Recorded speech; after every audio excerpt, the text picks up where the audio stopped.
Hello, Tumpa micro কিচেনে স্বাগত। আজকে দেখো আমি কি রান্না করছি। রোজ খেতে খেতে একঘেয়ে ভালো লাগে না, আর যা মোটু হচ্ছি তা ভাবলাম আজকে আর ভাতই খাবো না, তাই আজকে আমি একটু ওটস বানাবো। আর ওটসটা আমি বেশি করে বানাবো। কেন? আমি তো দুপুরবেলা একটু খেয়ে নেবো, আর পুরোটা রেখে দেবো, রাতে আমার বর আমিও খাবো। তাই আমি কি করেছি, ওটসটা বেশি করেই একটু প্রথমে ভালো করে ধুয়ে রেখেছি। আর ধুয়ে এবারে আমি একটু, আমার তো একটা চপার আছে, বিখ্যাত চপার, যেটা ছাড়া আমার কাজই এগোয় না। এই চপারে ভীষণ জলদি জলদি হয়ে যায়, একটাই চেম্বার থেকে সে দাঁড়ানোর ধৈর্য ধরে না। তাই এটাতে আলু চপিং করলাম, পেঁয়াজ করলাম, গাজর করলাম, ক্যাপসিকাম করলাম, আর তো কড়াইশুঁটি আমার স্টোর ছিল।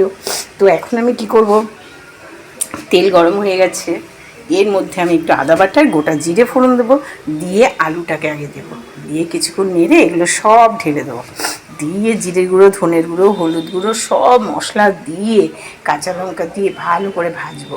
ভেজে ভেজে কষিয়ে একটু সর্ষে ফোড়ন দেবো। কারি পাতা দিলে আরও টেস্টি হতো, কিন্তু কারি পাতা আমার কাছে নেই, তাই সর্ষে জিরেই দেবো, খেতে দারুণ ফ্লেভার হয়। দিয়ে অনেকক্ষণ ভেজে নিয়ে এই ওটসটা দিয়ে একটু জল দিয়ে হালকা হালকা ছড়িয়ে, ওই সুজির যেমন উপমা হয় ওরম ঝরঝরে উপমা বানাবো। কেমন দেখছি, কেমন হয় দেখাচ্ছি। আচ্ছা, প্রথমে আমি ফোড়নটা দিয়ে আলু আর গাজরটা আগে ভেজে নিচ্ছি কিছুক্ষণ, কারণ সেদ্ধ হওয়ার জন্য।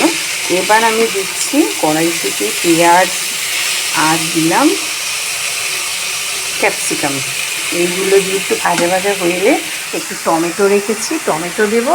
আর বাকি থাকে কেন, একটু পনির ছিল, তা পনিরটাকে আমি একটু গ্রেট করলাম। নামানোর সময় একটু এটাও দেবো।